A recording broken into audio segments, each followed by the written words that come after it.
There is an ancient, unwritten law in the automotive world that says you are never, under any circumstances, allowed to publicly criticize the engineering gods of Stuttgart.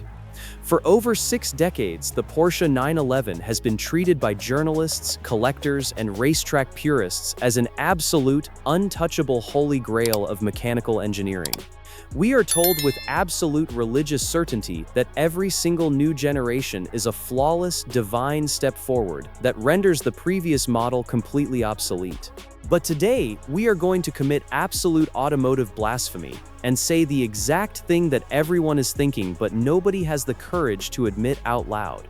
The Porsche 911 is objectively getting worse. With the arrival of the heavily digitalized 992.2 generation, the most iconic sports car in human history has crossed a dangerous, irreversible line where mechanical soul is being systematically traded for lap times and corporate profits. Every single new 911 is undeniably faster than the one that came before it. But every single new 911 is also a little bit less of a real 911. If you want to stay ahead of the curve with the absolute best automotive stories, deep dive philosophies, and unvarnished truths on the internet, make sure to hit that subscribe button right now to join our growing family of true driving enthusiasts. Remember to check out the special links in the description below for exclusive content and resources you do not want to miss. To understand this creeping tragedy, you only have to look at the cold, physical reality of the machine's ballooning physical dimensions and catastrophic weight gain. The original 911 was celebrated worldwide as a compact, nimble, and beautifully minimalist sports car that relied on absolute simplicity to deliver automotive nirvana. It was a delicate mechanical instrument that felt like it shrunk completely around your body the exact millisecond you entered a tight, winding corner. But if you park a classic air-cooled model next to a brand new 992.2 Carrera GTS-T hybrid, the shocking truth becomes impossible to ignore. The modern 911 has mutated into a massive, wide-bodied grand touring monster that takes up nearly as much physical space on the road as an executive luxury sedan. The new T-hybrid powertrain pushes the curb weight of a GTS model to a staggering bloated 3,680 pounds. That is not a focused, lightweight sports car anymore. That is a heavy, automated computer on wheels that relies on complex rear-wheel steering and active anti-roll bars just to cheat the laws of physics. This obsession with sheer digital performance numbers has completely poisoned the psychological connection between the driver's hands and the asphalt road. Porsche fans love to look at a Nürburgring lap time spreadsheet and aggressively boast about how the new model is seconds faster than a supercar from a decade ago. But they are completely blind to the fact that the car is achieving those lap times by completely removing human skill from the driving equation. When you drive a classic 911, speed is a hard-earned reward born out of pure driver coordination, mechanical sympathy, and precise throttle management. You have to actively balance the unique rear engine weight distribution, master the manual gearbox, and respect the raw feedback coming through a vibrant hydraulic steering rack. In a modern 992.2, you simply point the electronic steering wheel, mash your foot down on the pedal, and let the sophisticated computers manage the torque. The car is so highly insulated, so profoundly automated, and so unnaturally stable that traveling at triple-digit speeds feels as exciting as playing a video game on a comfortable living room couch. The physical interior of the cabin has undergone an even more tragic corporate betrayal of traditional Porsche design heritage. For generations, sitting inside a 911 meant staring directly at a glorious physical analog tachometer sitting dead center in the instrument cluster. That sweeping mechanical needle was the emotional heartbeat of the car, a beautiful physical reminder of the engine's internal combustion violence. With the latest updates, Porsche has ruthlessly ripped that legendary physical gauge out of the dashboard, replacing it with a cold, generic, fully digital curved glass screen. Even the iconic twist-key ignition system on the left side of the steering wheel, a historic nod to the raw racing heritage of the 24 Hours of Le Mans, has been eliminated. In its place sits a cheap, sterile plastic engine start button that looks like it was lifted directly from a generic Volkswagen family crossover. By stripping away these tactile, mechanical touchpoints, Porsche has completely erased the unique theater of ownership turning a legendary cockpit into just another uninspiring tech-focused workspace. This systematic digitalization is a direct, deliberate symptom of a corporate luxury brand that is prioritizing wealthy, passive lifestyle buyers over true automotive purists. The modern 911 is no longer engineered primarily to satisfy the hardcore track enthusiast who turns their own wrenches in a garage. It is engineered to appeal to the wealthy corporate executive who wants a flashy, comfortable status symbol that is effortless to drive in heavy city traffic. These buyers don't want to feel the raw vibration of a flat-six engine or wrestle with a heavy, uncompromising manual transmission on their morning commute. They want seamless Amazon Alexa integration, wireless smartphone charging cradles, and quiet cabins that shield them entirely from the outside world. Porsche has brilliantly capitalized on this massive demographic shift, creating a car that is a magnificent financial triumph but an absolute philosophical tragedy.